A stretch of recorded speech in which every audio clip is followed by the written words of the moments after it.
Hi, it's Claire here from Good Life Down Under, and Kev's on the camera behind you. But we just thought we'd interrupt our trail videos. In our last video you'd have seen that my dad had an accident and ended up being airlifted to Middlemore Hospital, and I raced up to see him. The next video will cover that section, but while I was at Middlemore, Kev carried on with some friends and did Pirongia and through to Tekawiti.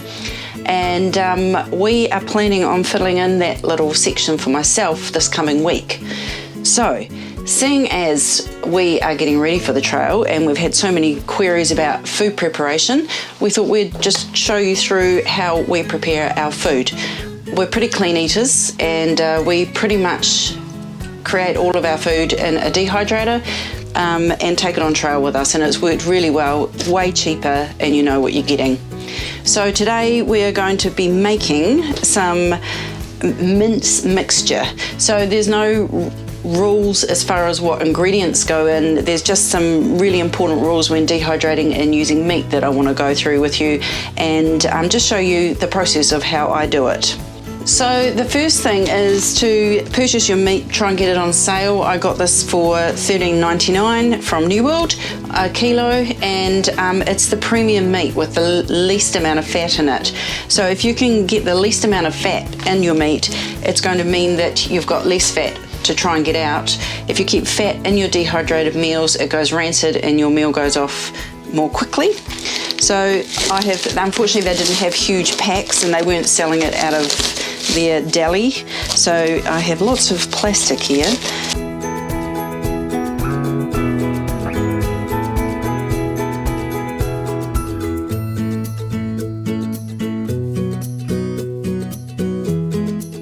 A little bit of olive oil. I must say, explain also, we live in our RV this year. We've rented our house out. So I'm using an electric fry pan for two reasons. First of all, it uses the electricity, and we're at a beautiful camp spot at the moment, just out of a potiki called Island View campsite. Okay, looking out to beautiful, I don't think you'll see it, but White Island, that out there in the distance. So a little bit of oil in your fry pan, and then you're going to brown off all of your meat and basically cook it.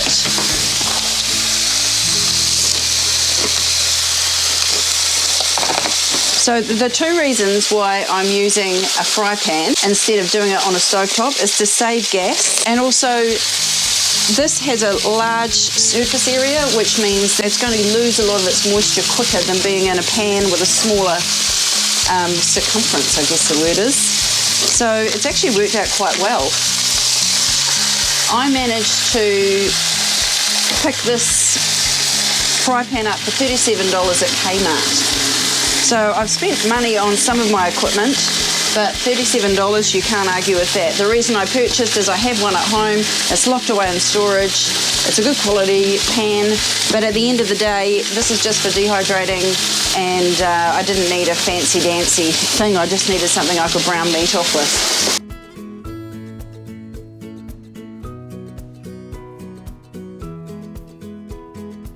While you're browning your meat off, just cut your veggies up. Now, this is, as I said before, not an exact science. I just use whatever I've got in the cupboard, and these are all the onions I had. I'd usually put more onions in, but I found some mushrooms, so that's cool. If I was at home in my own kitchen, I would buy beans, soak them and cook them and then add them in, because it's a lot cheaper. But we're in a tiny vehicle, it's hard enough. Well, it's not a tiny vehicle, actually it's a large vehicle, but it's pretty tiny compared to a conventional kitchen, so we make do. So I've just bought a couple of jars of canna lily beans. I went to Gilmore's, which is a place where you can buy bulk food, and I use these diced tomatoes. They're about $5.70 plus gist. There's 2.5 kg. I use them for making soup, so I usually add a whole tin in for the for any sort of savoury thing. Bought a whole lot of frozen spinach, and as I say, I had these. I had 1 carrot left, so I'll grate that in. So it's a good way of trying to increase your vegetables in your meals because it's hard to eat fresh veggies when you're doing a long distance trail. Throw in some garlic, add some herbs and spices, and then at the end of it I'll get Kev to taste test it and add anything he wants. But the first thing that you need to do is brown the meat separately. And then what we're going to do is we're actually going to rinse it under really hot water to get rid of all of the fat. And you'll know you've got rid of it all because you'll hold the meat together and it'll almost squeak. It'll be squeaky clean. So you put that aside and then we cook this and then we add it all together and then we cook it off to get rid of all of the liquid to make it as thick as possible for dehydration. Anyhow, I'll get on with my cutting and I'll check in with you shortly. So this is looking pretty good. Basically you want to get it as fine as you can. You can see I've had Kev working away on the chopping up while I've been chopping vegetables, he's been chopping mince. So you want it as fine as you can because the smaller it is, the quicker it'll dehydrate and the quicker it'll rehydrate. So I'm pretty happy with that. I'm going to finish cutting all my bits and pieces up here and I'll drain this and then I'll come back to you. Everything's chopped up here, as you can see. This is an approximation. I'm not going to give you exact amounts, but I'd say 300 grams of chopped up mushrooms, 2 cans of canna lily beans, I think I had 5 onions, not sure, about 6 cloves of garlic, but I would usually add more, but my garlic had gone off, sadly. I had 1 carrot, so that's all that's going in. I'll put in a couple of tomato paste to richen up the sauce, can of chopped tomatoes, and then we'll add some herbs and spices, and probably I'll add half of the spinach. So, up to this part. I'm going to rinse it into this container because I don't want it going into our tanks because it's fatty. Because it's already a lean cut of meat, it's actually not too bad. It is a bit greasy, so I will rinse it. But if you can get a lean cut venison, pork would be very fatty. I've never dehydrated pork, but I've had a lot of success with beef and venison. So I'm just going to run that underneath this hot tap. And that's pretty much it. And you can see the fat floating on the top of the water in the bowl, but that's actually squeaky clean. So I'm going to do that with the rest of this mince and then we will get on to cooking up the veggies. I'm just frying the garlic and the onions first, then throw in the garlic until they're translucent.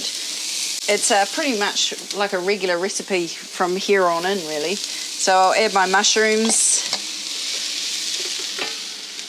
and carrots and I'll just let them saute them for a wee bit. I've thrown a bit more olive oil, but I'll pop a little bit more in. This will probably make around, I would say, between 12 and 16 servings.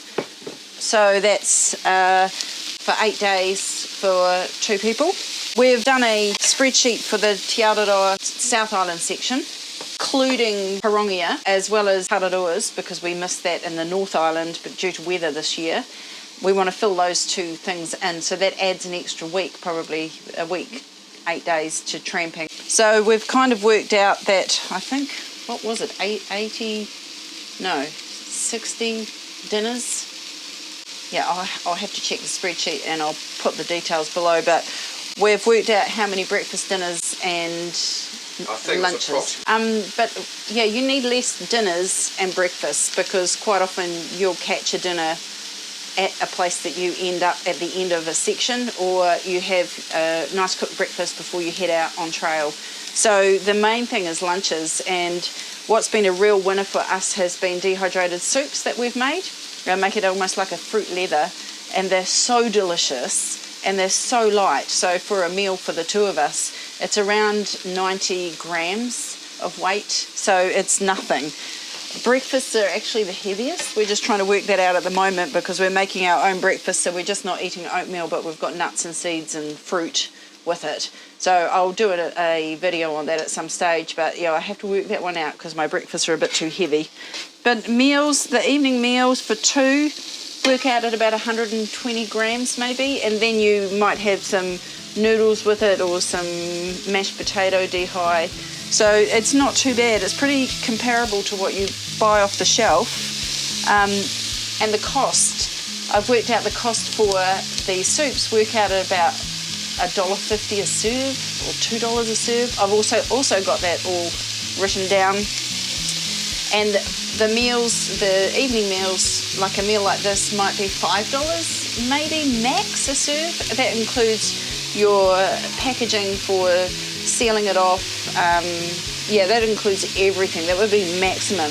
And when you're looking at a really good quality dehydrated food that you can purchase that's clean eating, you're looking at about $15 per serve. So it's a massive saving. Unfortunately, if you're from overseas, you can't bring your food in. But if you're a New Zealander and you want to do te aroha, I'd strongly recommend it. Okay, so I'll throw in some spinach. We've taken so long to get ourselves together that the spinach is already half defrosted. You know, 1, 2, miss a few, 99, 100.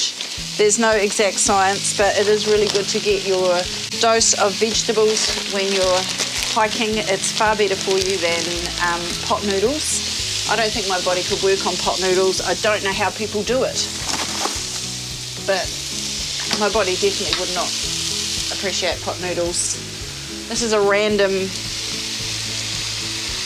adding in order, but I've got to open that big tin which requires muscles. So I'll open this, throw it in, and I'll get back to you shortly. So I am no Jamie Oliver, as you can see by my chaotic mess. Usually this is all up everywhere here, but I'm trying to put on a good show. So that's all my vegetable components, vegetables and beans. And I'll mix that up and I'm going to throw the meat in, and it's going to end up being quite full, so I'll have to keep a bit of an eye on it. So we're just going to mix this up and let it cook and lose some of its moisture, and then we'll add some flavours, and then we'll let it cool and get ready to dehydrate.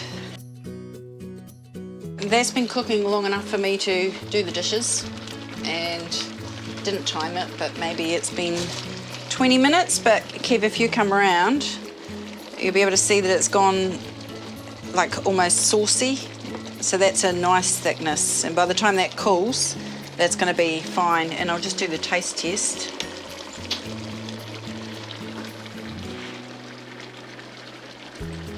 Yum. I'll give Kev some, see what he thinks.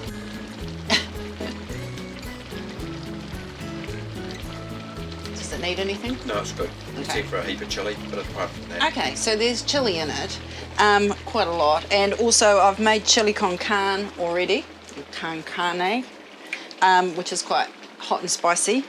And I've also made bolognese already. So this is just like what I had in the fridge. No, that's thrown perfectly in. fine. I'm just... My little thing that I do sometimes when the taste isn't quite right, I add honey. I added a big dollop of honey into this. It's got a good dollop of salt, dollop of chili, and a dollop of oregano. So you're in between. So it's a dolloping good dish, is that what Yeah, you say? it's a dolloping good dish. So it's international. It's Mexican. It's Italian. I've turned that off. Or I'm turning it off, and I'm going to let that cool a little while I just set up the dehydrator, and I'll come back to you shortly. Oh, before I do, you can basically turn most mince recipes into something that you can dehydrate for trail. The things that I haven't had done is when you're doing stews with big thick bits of meat, they may take too long to dehydrate, and you don't want a dodgy tummy on the trail. Mince, because it breaks down so much, it really dehydrates well, and it's been perfectly fine. And I am so paranoid I go over the top so that I don't get sick. Kev does thinly sliced venison, which you could do with a very lean beef, and then you treat it and with soy. Just jerkies, basically. It's a jerky, so a jerky mixture. And he dehydrates that and eats it on the trail, and that's been really successful as well. We will, at some stage, might not be this year, but we will show you a recipe for that if you're interested. So basically we do soups, mince mixtures, breakfast, snack things like beef jerky. We'll also be doing some spicy sweet lime and chili cashews. biltong. What's the difference between biltong and... Well, it's just Americans, the jerky way of curing things. Biltong's I don't know. different, so. My teeth are not strong enough to eat that stuff, so I'll leave that to Kev.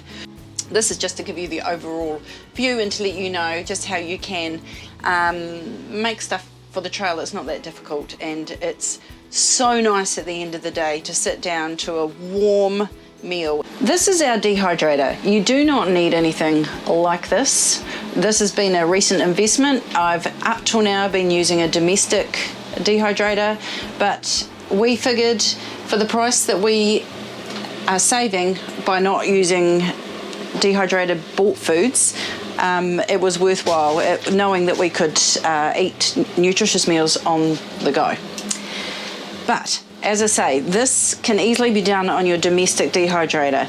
The domestic round ones aren't as good as if you can go up to the next McDaddy, actually just behind you, Kev, underneath the desk.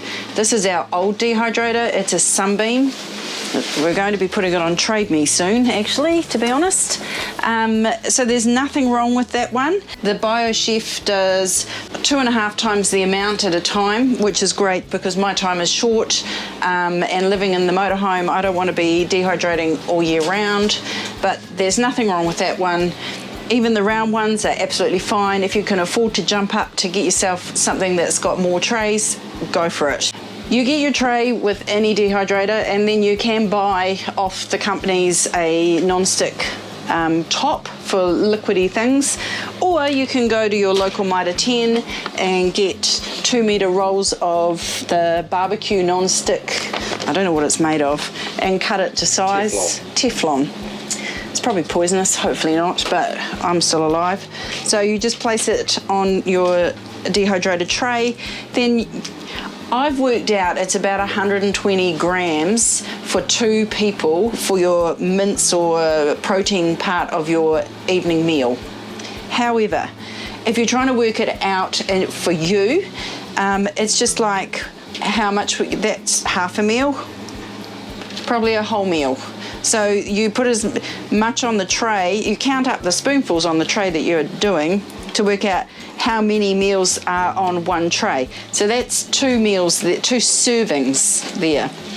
You want to make it at around 1/2 centimetre to maximum 1 centimetre thickness.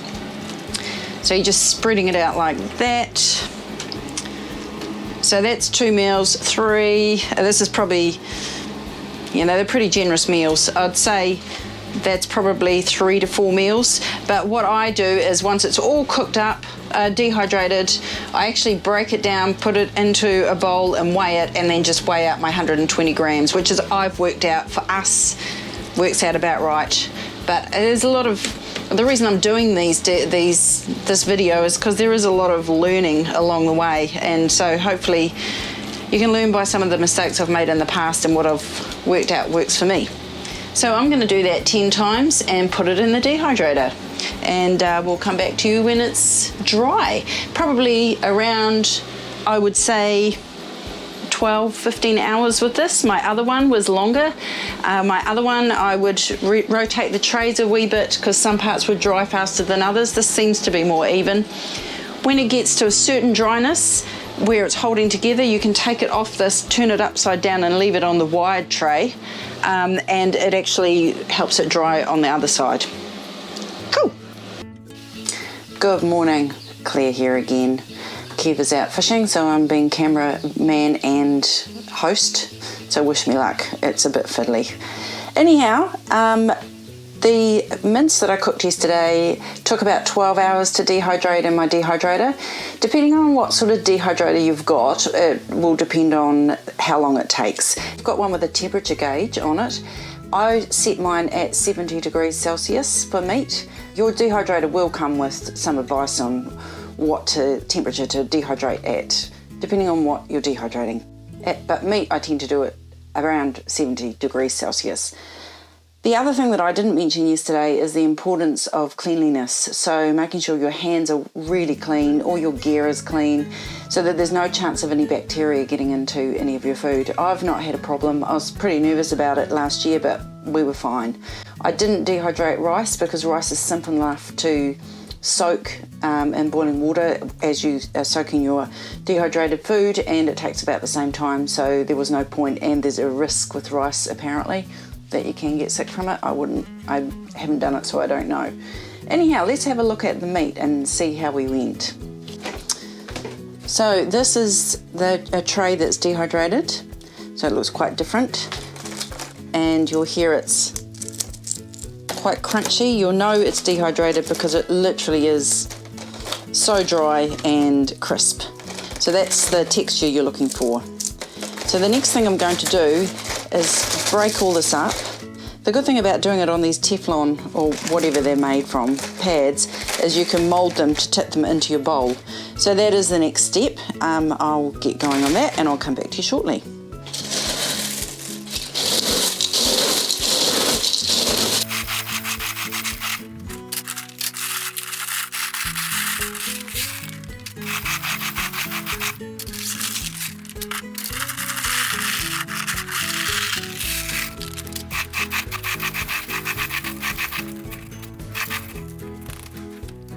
So there you have it. There's a bowl.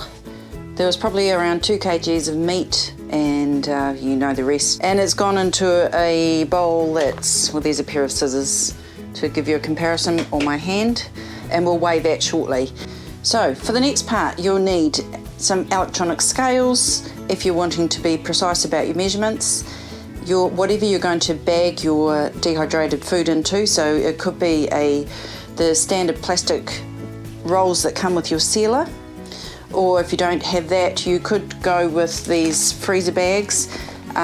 These I got from Payless Plastics. The brand is Zeus, but they've got the double Ziploc bag on them.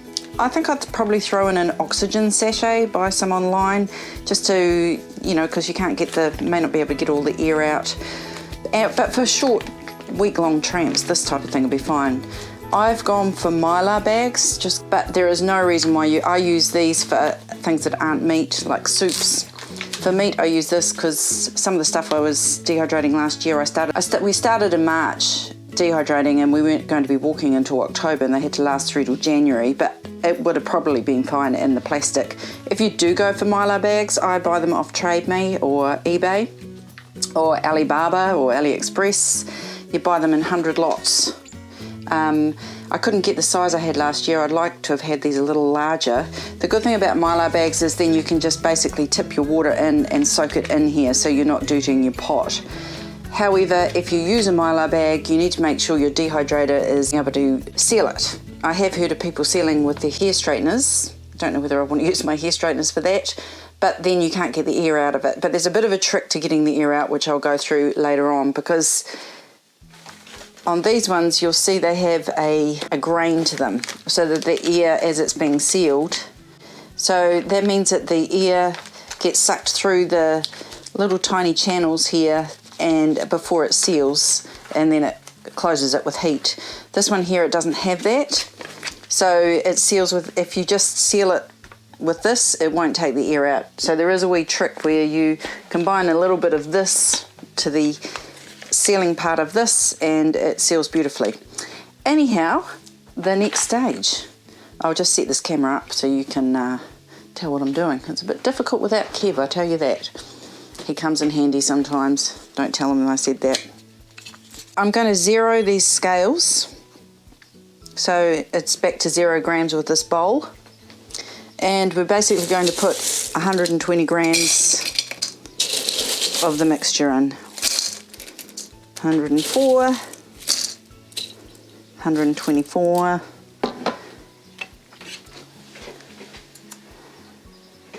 121, that'll be okay.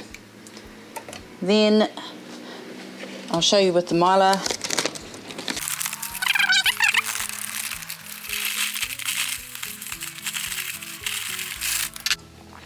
I'll try that again because I think some fell out. A few grams fell out, so I'll throw a few in. That's about right. So then we're going to seal with the Mylar.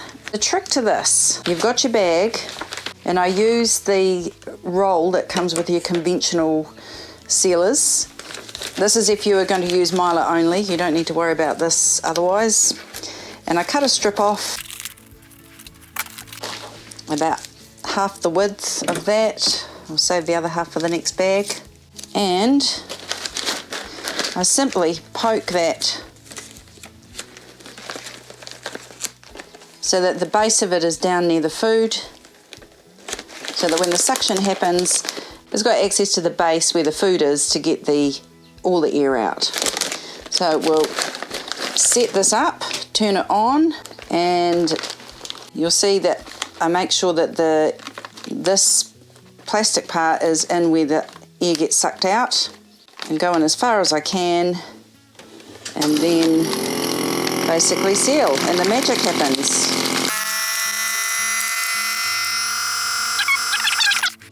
Then I have had issues where the plastic hasn't actually melted right through, and it creates a hole there, and eventually when I go to open it when we're tramping, I find out that it's gained air. It's basically gained air. So I just cut the tab off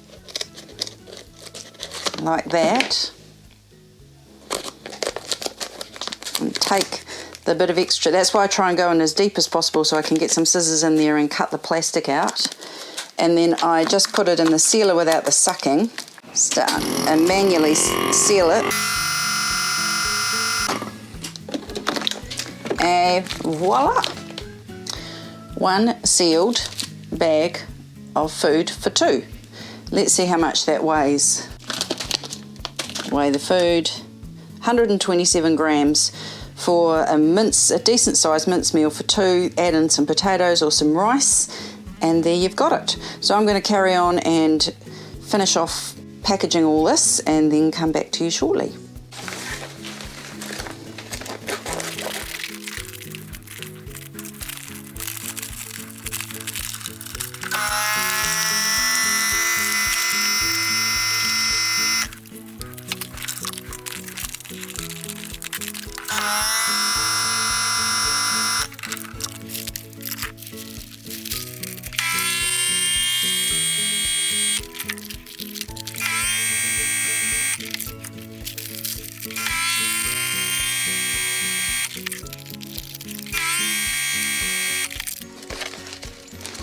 Important to note, make sure when you're putting these two pieces of plastic together that you've got the textured side against, on the inside of the two pieces of plastic, not on the outside, otherwise it won't suck the air out. I'm not very scientific. You have to have a go to see what I'm talking about. Okay, something else to mention. I don't know whether you can see on the camera, but just down there, you can see a bit of texture. That's where the plastic went in. So basically the plastic allows, you want to get the plastic right down to your food level, because if you only have it up to there, it's going to suck some air out, and then this part here will seal, and it'll stop being able to vacuum out the air from the food. So make sure the plastic is long enough to get to the food, and then make sure you trim it back, because this is where I've had failings in the past. My first ever meal I cooked, I tore off there's a tear tab here, tore off there, put my water in, and it just came screaming out down through the plastic.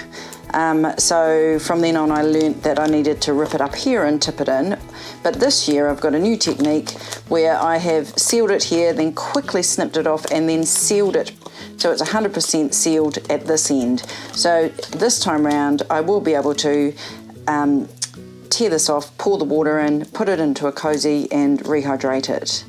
Now I'm going to do one also with the normal plastic roll, just to show you that it's perfectly fine to do it in this as well. It's just that I have a different type of dehydrator, and just to show you what it looks like. So first of all I'm going to make a bag. So seal both sides.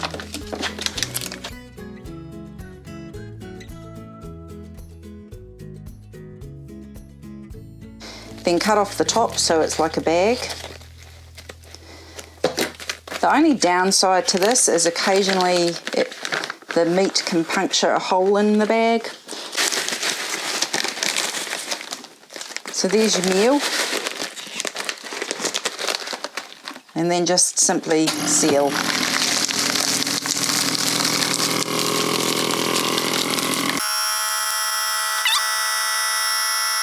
And voila! So you certainly don't need the Mylar bags. This works perfectly fine. You've got a regular dehydrator from Briscoe's or online or wherever, that will be perfectly fine too. The good thing about the Mylar is that you can eat out of it, so it's not a sort of open up and throw away. Not sure whether I would do that with the plastic, but I've actually got some bags that I've purchased goods out of, like oats, and I've carefully opened the top. It has a zip lock down here, and I've sliced the top here open, and then I've reused it for my cereals. So I've sealed it and it's sealed fine. So you can play around with packaging, recycling packaging. So here's an example of the bag that I've reused. It was the quick rolled oats, and I've basically filled it up with a yummy scrummy breakfast, and this is for the section from Methven to Twizel. It goes in my supply bag number 7 that will be sent ahead of me. Here's another type of bag that I've just found at one of those $2 shop type things. I think I bought it, it's about 70 cents each. It's Mylar on one side and plastic on the other. And when you get to camp, you can reseal it and use it day after day after day, rather than if it was in something like this with non-reseal top or non-zipper top, we would have to transfer that then into a plastic bag. Trial and error, see what your sealer or vacuum sealer can cope with. But yeah, this is great. You're reusing, recycling. It's always good on the trail to have as close to zero waste as you can. It's pretty impossible to have zero waste. I'm sure there's people out there that have done it, but I figure if I'm making my own food, that saves on food miles. And also I'm walking, I'm not catching a train, a bus, or a plane, or driving a car. Later on down the track, I will show you how to make a cozy and how we cook with it. Coming up, we're going to do, if weather permitting, going to do parongia, and which is filling in, as I said before, from a part that I missed.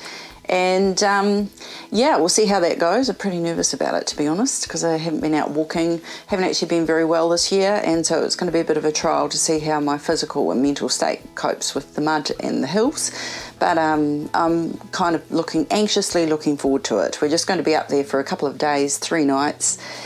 And while I'm up there, I'll do some filming and show you how I rehydrate, and then later on we'll show you how to make a cozy and maybe do a couple of other dehydrated meals if you'd like to see them. Please drop us a line, comment down below, ask us questions if you want. We're by no means experts, but I'd love you to learn from my mistakes. Like and subscribe, and thank you very much for watching. Really appreciate it, and hope this was of some help. See you out there on the trail.